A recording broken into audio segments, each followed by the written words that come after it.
Kavabonga, já jsem Takos a dneska vám chci ukázat takový trik, který můžete vytvořit krásně kámošem.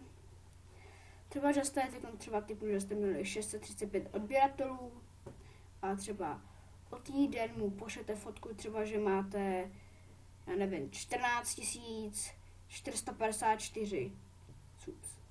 Tak třeba teďka vám ukážu, kliknete na tom pravým, na kterém máte ty odběratele, dáte si můj kanál a dáte si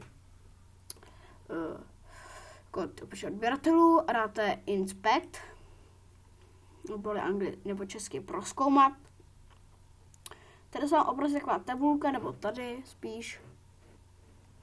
A tady dvakrát klikneme, dáme, to vymažeme a napíšeme tam třeba, já nevím, jak jsem třeba říkal, já nevím, 600, tak 400, tak. A můžeme pryč. Můžete mu vyfotit, že máte 446 subs, ale když to zase takhle restartneme, tak zase tam budete mít 0. Tak. A já třeba teď dám, já nevím, zkusím tam dát.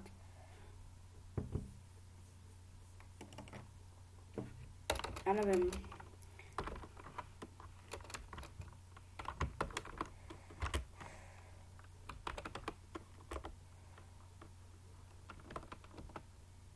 Tak.